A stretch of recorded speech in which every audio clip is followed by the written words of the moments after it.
Hello, in this video, we would like to present our project on the topic 2D geometric morphometric on frontal sinus, innovating sex estimation in forensic investigation.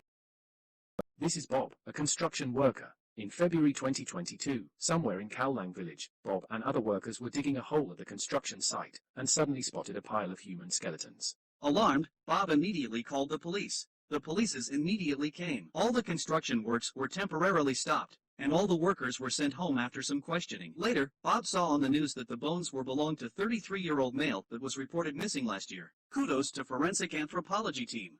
But Bob wondered, what is forensic anthropology, and how does it help to establish the identity of the skeletons? Generally, forensic anthropology is a special subfield of physical anthropology that involve applying skeletal analysis to solve criminal cases. The forensic anthropologist will establish the biological profiles that are able to tell us the sex, age, stature, and even ethnicity of the deceased. Today, we focus on the method to identify the sex of the deceased, using new method in forensic anthropology. Currently, there are three main research gaps of forensic anthropology investigation in Malaysia. First is disadvantages of conventional method.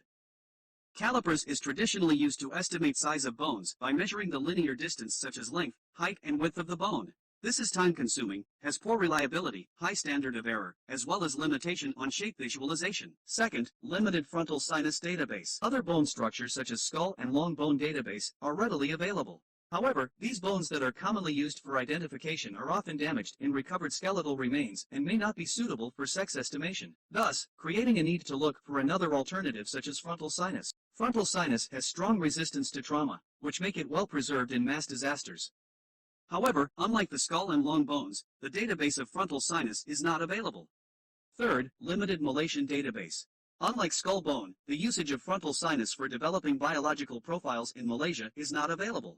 And the study of frontal sinus morphology among Malaysian is not yet present so far.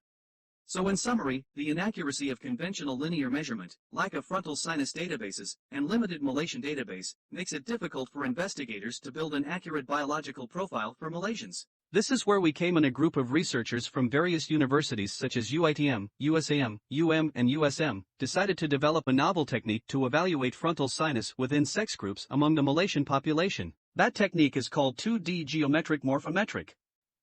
This technique has been published and is under review for publication.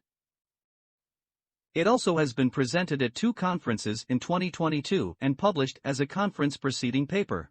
This technique has won a Gold Award, Double Gold Award, and Special Award in the Innovation Competitions MPI 2023, IDEX, IMIC and INICOM 2022. Intellectual property has also been approved by Bitcom.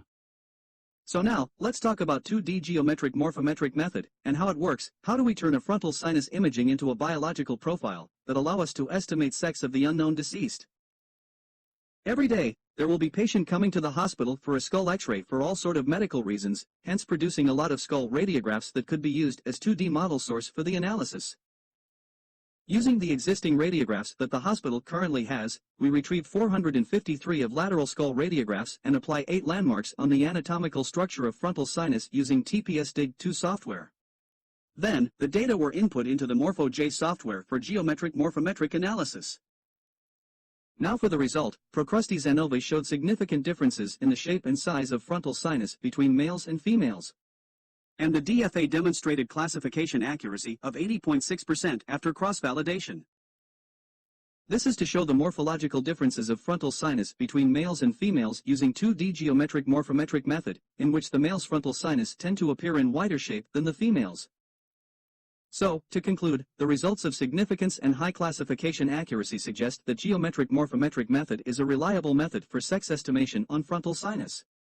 So now, we have a high chance of estimating a person's sex just by using frontal sinus data. Practically, whenever the forensic anthropologist discovered skeletal remains, they can x-ray the frontal sinus of the deceased to get a 2D model of the bone, which is radiograph. Then, perform 2D geometric morphometric by applying 8 landmarks, and analyze its morphology using Morpho-J software, and compare the findings with the existing database, which then allow us to estimate the sexes of the deceased. We hope that 2D geometric morphometric will be an invaluable tool for sex estimation in future forensic investigation. 2D geometric morphometric of frontal sinus, a new breakthrough in our forensic anthropology. Thank you.